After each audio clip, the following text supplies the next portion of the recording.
Bienvenue dans notre capsule historique.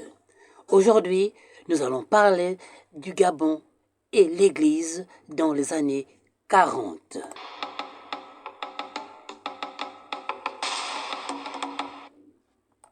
Cette exploration historique de l'Église du Gabon pendant les années 40, une période charnière marquée par des défis uniques liés au contexte historique et colonial de la Seconde Guerre mondiale. Nous allons examiner le rôle du clergé, l'impact du conflit mondial, les relations avec l'administration coloniale, l'importance de l'éducation catholique ainsi que les mouvements de réveil spirituel et l'héritage de cette époque sur le développement de la société et la communauté du Gabon.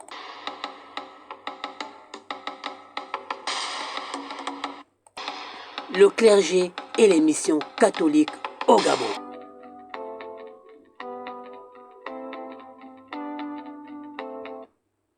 Dans les années 40, le clergé catholique au Gabon était principalement composé des missionnaires européens, en particulier français.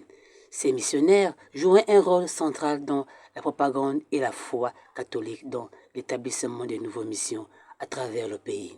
Ils étaient souvent les seuls responsables de l'éducation et des soins de santé de la région la plus reculée. Les travaux consistent non seulement à convenir les populations locales, mais aussi à fournir une assistance sociale et à promouvoir le développement économique. La formation du clergé local était encore limitée à cette époque, mais certains Gabonais commençaient à rejoindre les rangs du clergé.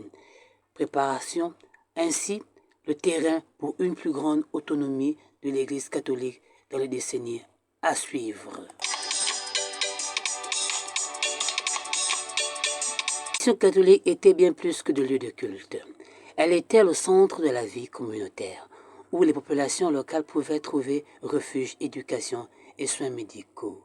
Les missionnaires travaillaient en étroite collaboration avec la communauté locale, apprenant leur langue et leurs coutumes afin de mieux comprendre les besoins et leur apporter une aide adaptée. Cependant, cette collaboration n'était pas toujours facile, car les missionnaires étaient parfois confrontés à des résistances culturelles et à des pratiques religieuses traditionnelles.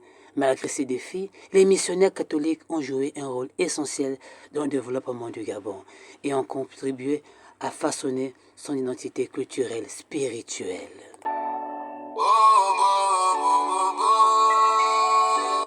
L'organisation des missions était hiérarchisée avec des évêchés et des vicariats apostoliques, supervisaient les différentes missions locales. Les missionnaires étaient souvent divisés en ordres religieux, tels que les pères spiritains, les sœurs de Saint-Joseph, les cuniques. Chacun ayant sa propre spiritualité, sa propre spécialité et son propre domaine d'intervention. Cette diversité d'approches et de compétences a permis à l'Église catholique de s'adapter aux différents contextes locaux et de répondre aux besoins spirituels des populations du Gabon.